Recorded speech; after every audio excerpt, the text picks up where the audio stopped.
Good morning and welcome to our monthly discussion of issues in Greene County government. We're joined by Greene County Mayor David Crum, who will talk about some of the things that came up at the Monday meeting of the Greene County Commission. Mayor Crum, always a pleasure to have you with us. Good morning, Jim. Good morning, Greene County. Well, we just talk a little bit about the meeting this past Monday. It was a pretty full agenda, but as it turned out, there wasn't a lot of real newsworthy or headline-grabbing incidents that occurred at the meeting. Probably the biggest thing that was wound up being discussed was a rehash of the right-of-way issue with the roads department and the proposal that had been passed at the previous meeting about utilities and their ability to utilize the county right-of-way. That came up again at the meeting on Monday night, and we'll just talk a little bit about how that came down on Monday. That probably was the longest discussion that we ended up having, and it really wasn't even on the agenda. It was brought up from the floor by Bill Carroll, I guess, spoke and discussed some issues that had come up as we'd voted a month before. It's a fluid document. It's something that can be dealt with. There was some problems with who was to pay the fee, the collection of fee. And before the meeting was over, after that issue had been brought up at the beginning and possibly discussing at the end, Highway Superintendent David Weems had had a chance to look over what the issues were and had made a proposal that I believe is acceptable that will help with the citizens. And that was the main concern from the commission side and ours, but where they had voiced and it came from was we don't want the citizens having to wait to get services in place for water, light, and power or others while fees may be collected. So hopefully we've got this resolved and it can be moved on and work out, because David's responsible for keeping the highways paved, and he needs to know who's doing work out there along them and to make sure that roads are put back in as close as possible to the condition they were in before work was done. One of the other items that was on the agenda during the meeting on Monday night was the moving of some money into the debt service fund, and had to do with some bond refinancing that took place last year, and there wound up being a shortage in that debt service fund account, about $110,000, and that was resolved by taking some more money out of fund balance. It was. That was one of those, as our budget director said, she just made a mistake whenever she was looking at the requirements that we had on our bonds that are coming up. That whenever we were dealing with the budget issues and all those things, she just missed some of the cost that was going to be there. That's a big mistake in our billfolds, and it's a big mistake for the county also, and she acknowledged it. It was just a mistake, and we corrected that, and hopefully by putting a little bit of that extra money from the wheel tax into the debt, that'll help take care of those things and get a little bit better funding that's going to take care of our debt as we come down the road. It's been only just a couple weeks at this point, but obviously getting some more of that wheel tax money in and is going to be able to pay off in the long run of being able to, as you said before, being able to kind of budget a little bit tighter, knowing that you're going to have that money there available from that wheel tax. It will. It gives us a little better monthly cash flow there. It doesn't dig us out of a hole pretty much, but it keeps us from digging that hole.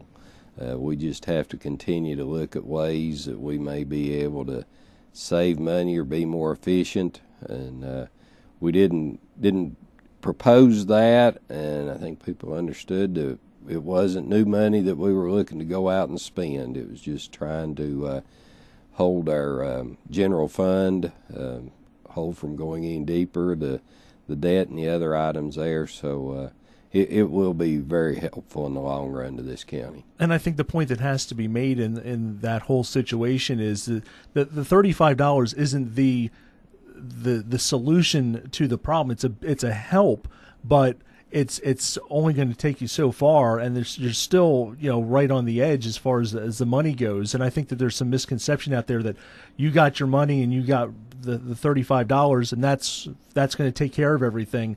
that's not where you wanted it to be, and that's not necessarily where as far as it can take it, but it's a good start.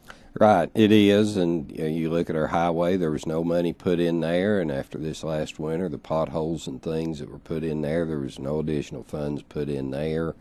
If we get hit with something that we're not foreseen, it's kind of like the tipping fees that we've talked about, that that we're going to have to come up with another $131,000 there that has come, and we've not gone through all the budgets, and those unforeseen expenses that just come up throughout the year, like the water line that needed replaced at the courthouse from the street into the courthouse. And, our buildings are aging, and that $2 that we're putting in there will help. If you walk around our courthouse, it's needing some work done to it. One other item that was in the meeting on Monday was moving some money to the probate court budget, as far as an employee that was there that was budgeted for part-time work but wound up working full-time work and going over that 30 hours. And I guess that kind of speaks back a little bit to one of the things that's been on your plate, and one of the things you've been pushing toward is having an HR director for the county. An HR director in this situation might have been able to address some of that and pick up on some of that a little bit sooner, possibly. It could have.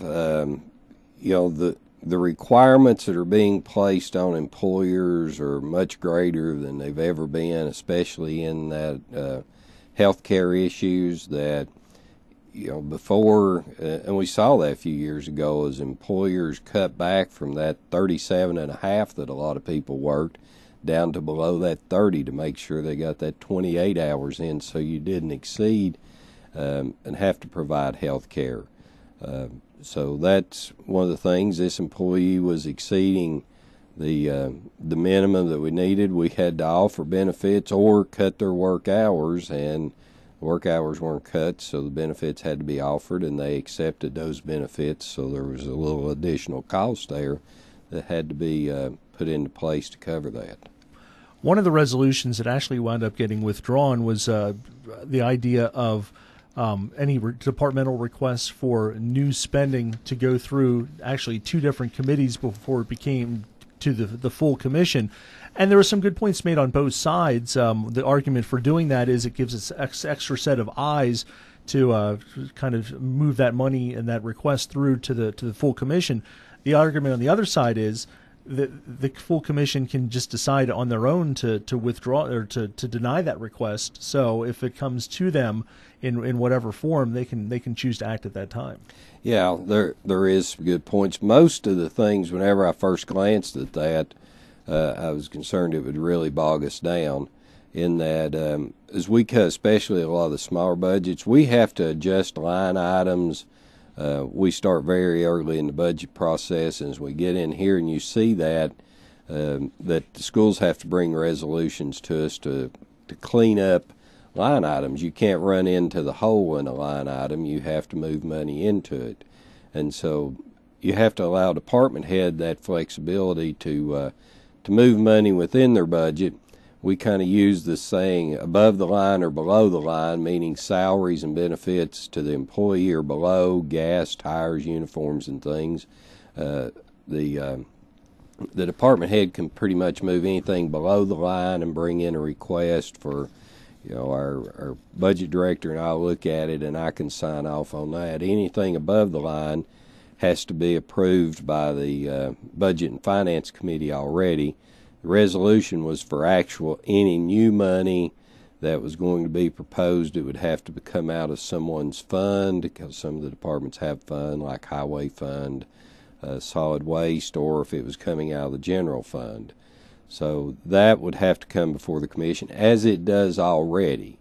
I think the point was that it was wanting it to have to appear before a committee and before it actually comes, and before Budget and Finance to look at it, before it would come to the commission. That typically happens, but as you say, the other side of that is we don't want to limit an individual commissioner's right to represent as they may believe, that if they want to come in and ask for financing for a project that may come up that would require new money, that maybe a committee, or if there's not a committee particular, or the budget and finance isn't for it, is it going to die there and allow it not to be heard by the full commission? So that was kind of the thing. We want to fine-tune that so that it doesn't restrict the ability to still get things before the commission, and where they could act on it and either approve or deny based on the full commission's belief that it may be a good project or not. Another resolution that was eventually withdrawn was about allowing some outside ambulance service to keep operating in the county. The interim EMS director, Tommy Crowder, talked a little bit about that and said that there's some state statute that does allow the county to operate an ambulance service as a monopoly, as a public good, and so that was wound up being withdrawn.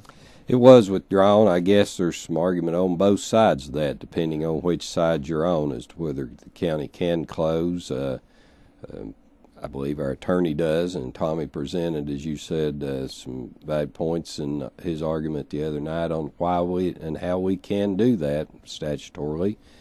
Some of the other individuals believe that that cannot be restricted. So there was a lot of discussion on that, and we'll kind of see where that develops. Right now, the EMS board's opinion is that we can operate the closed shop with EMS or county system operating as the sole provider. Another item that was on the agenda at the meeting on Monday night of the Greene County Commission has to do with the expenditure of money to finance putting up lights, new lights at the football and baseball field at South Greene High School, and they're doing a project too over at Chucky Doak. And that's all part of the Operation Roundup program, which is a really great setup that's been done between Light and Power and Parks and Recreation, and really has able to do a lot of great projects around the county. It is. It has been able to upgrade lighting at a lot of the athletic fields around the county that is more efficient and everything. And it's purely voluntary. If you wish to not participate in it, then you can not participate, but it rounds that your bill up to the dollar and goes into a special fund, and we needed to approve it because it's something that needed to go ahead and be done, and to go ahead and do it now. But it has been a really good program to get some good lighting out at our schools. And basically, this resolution had to do with the fact that there's the fund, the Operation Roundup fund, is a little depleted right now, and they needed to take some money to replenish it to be able to purchase the lights, and then it's going to be that money that's going to come out of the school fund balance is going to be reimbursed out of the Operation Roundup over the next 2 years, if I'm not mistaken. You're exactly correct, Jim, and you explained that very well. We also talked about there was a report that it's been a long time coming. The EMS audit report from CTAS finally was delivered, and I thought I had a chance to look it over, and I thought that it was a pretty favorable report as far as the study went, and it's hit on some of the issues that had been coming up over the past year or so. But I think all in all, I think it reflected very well on where EMS is headed right now. It did. I had a chance to just barely skim that. We'll be uploading that to our website so that anyone that has that can go online and look at it. But I think we've made tremendous progress, and hopefully we can continue with providing a good service. We have some really good employees in there that work hard to provide that service to the county. One issue that's been lingering now for the last couple months or so, and is going to keep going on into June, has to do with the note with the airport authority. That money, there was the resolution was on the table to have the county guarantee its half of that loan along with the city. It's been now pushed on to budget and finance, and just kind of update on where that's going right now. It is apparently. The airport has always been a joint venture, I guess, for 30-some years between the town of Greeneville and Greene County. And due to some improvements that are going on there, that to basically stand behind a promissory note that the airport is having to do, and the city has already signed off. The request was made to the county.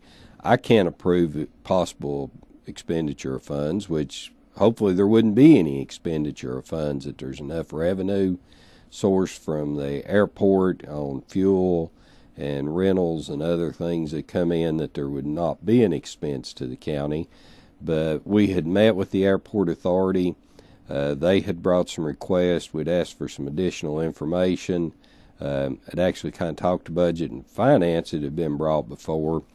And I didn't feel like at the time that the commissioners had enough information to look at it on the financial status of the airport, as far as their month-to-month cash flow, the number of airplanes that come in and utilize the facility, that they could make a really good informed decision.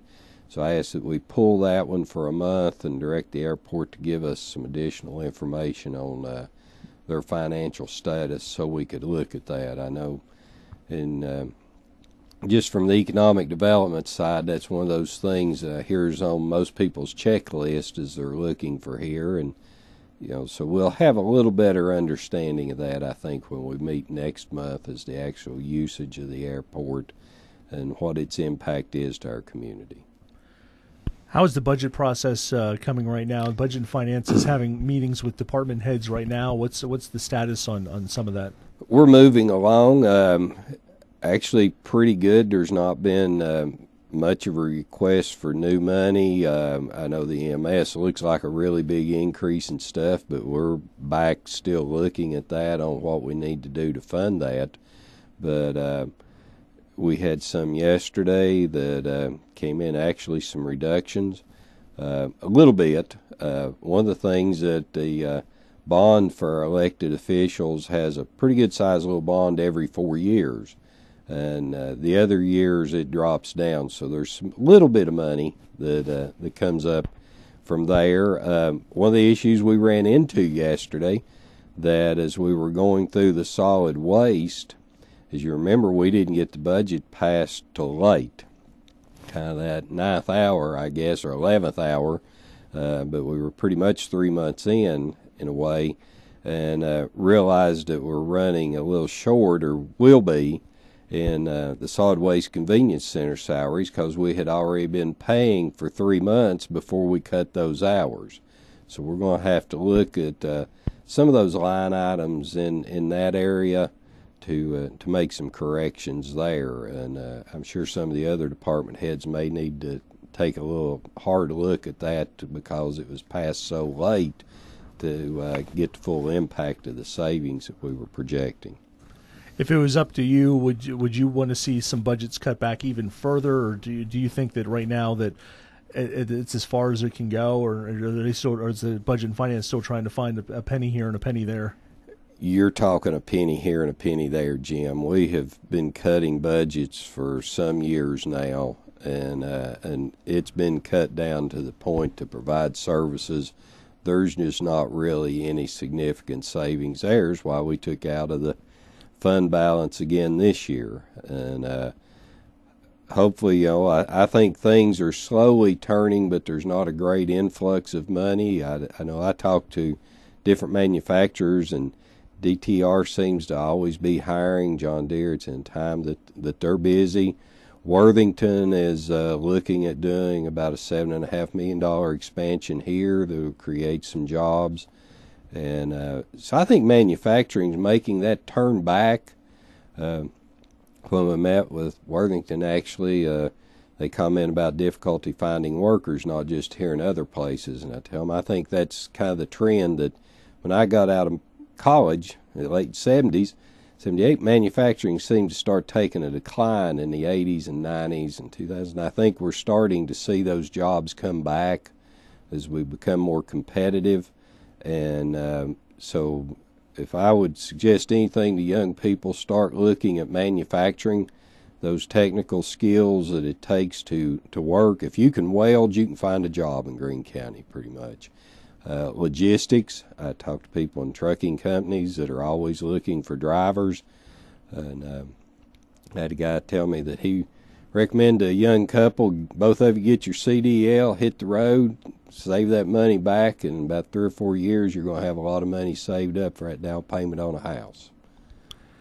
Do you see any, as it gets closer to budget time, do you see that there's going to be any crisis or anything that's going to be, I don't want to say controversial, but do you think that when the budget is presented to the full commission, is it your hope, well, certainly your hope, I would imagine, that it just sails through and gets passed and goes on, but do you see anything that's going to be coming down the road that could cause gridlock or cause an issue?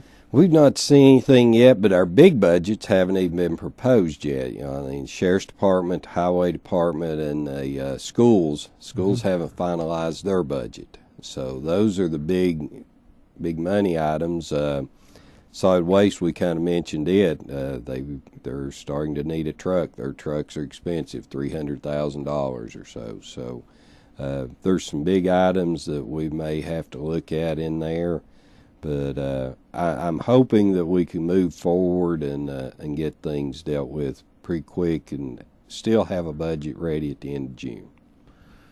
One issue that was at the meeting on Monday night was the absence of Commissioner Hilton C., who was not at the meeting on Monday. Obviously, he's dealing with some legal issues at the moment. Is there any update or anything that you want to comment on that? Well, you know, I've had not a conversation with Commissioner C., but I did have a conversation with his attorney and just asked to be kept updated on anything that deals with the commission and the community side.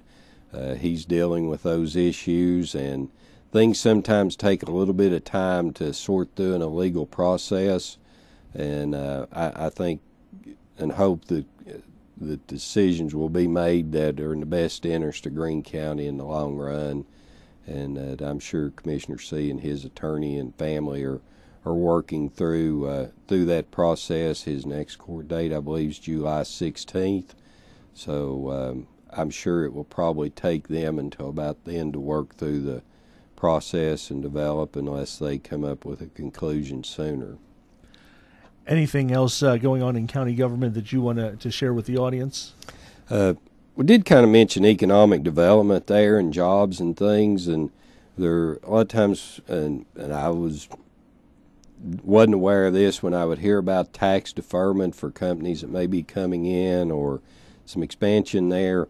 I always kind of thought those property taxes and things just got waived, and that's actually not the case. If a company's looking at maybe even relocating within the county or something that needs to buy property, that if in a tax deferment, they continue to pay the property tax on that property as unimproved for whatever that deferment is. So if you buy X amount of acres and its property tax rate is Y, you will continue to pay Y until that tax deferment is up, whatever amount of years that may be, and then you would be taxed at the new rate, because we do have different rates. You have rates for the farm belt, residential, commercial, manufacturing.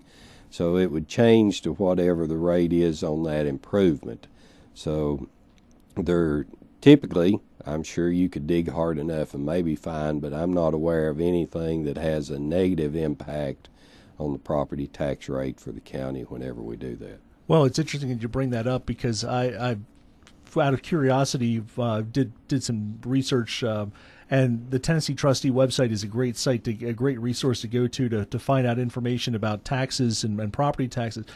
To take two examples of some businesses and industries in the county, one that's been established, Walmart Distribution Center, another one, U.S. Nitrogen. Well, Walmart Distribution, when they came in, they did that. They paid the unimproved rate on that property, and after that time it comes up, now they're paying the improved rate on that property out there out in Midway. And U.S. Nitrogen, they are paying property taxes on all that land out there, and I think that's something that people don't necessarily realize. They are paying property taxes. They are paying the unimproved rate, and after a period of time, like you said, they will start paying the improved rate, but that's not at the immediate. Yeah, and so you can go on there and find those things. So it's kind of interesting. I didn't realize that till I was on the commission for a while. I didn't either. I kind of fell into it a little bit, and everything's there. All the land, all the TennesseeTrustee.org, I believe, is the website. But I think you can pay your taxes on there too. So it's a interesting little resource. Well, and just the other interesting fact of that, Jim, as you know, many nonprofits and churches and things are exempt if they utilize that property for their mission or ministry. And we last month dealt with the Boys and Girls Club. Had been donated a lot of property up on Bohannon, and they're seeing the opposite impact of that is because they're not utilizing it for their service. They're having to pay a property tax rate on that, and so they're paying a pretty good rate that it's costing the Boys and Girls Club every year in property tax on that because they've not been able to move forward with moving their facilities up there and developing that for their mission. So it can work in the opposite side in their case. Anything else that you wish to share with the county this morning? Jim, I can't think of anything. I appreciate the opportunity to meet with you and kind of get some information out there to the citizens, and I appreciate everything, and I hope everyone's having a good month. And as we move into spring, wish those graduates at many different grade levels much success, and pray for their safety as they're getting out and maybe doing a lot of traveling over the summer in the next few weeks, that everyone just be careful as they're out and starting to get around the pools and in the sun and a lot of those summertime activities that we're getting out and about. Watch for those kids because they're not going to be in school. They're going to be out on bikes and running around and things. That's right. Then the school will be here before you know it. It'll be August before you know it. One other thing to add about coming up on Monday is Memorial Day, and there'll be an observance at the Veterans Memorial Park, I believe, and I think you're on that agenda to be part of that observance. Always a great observance that they do out there every year, and then of course the traditional Memorial Day, which I believe is the 30th. Yes. They'll do something as well, and those are always very powerful moments, and makes you remember what the real reason for Memorial Day is. Yeah, it'll be at 10 o'clock down at Veterans Park on Forest Park. Greene County Mayor David Crum, as always, we appreciate your time, and have a great Memorial Day weekend, and we'll talk to you next month. Thanks, Jim.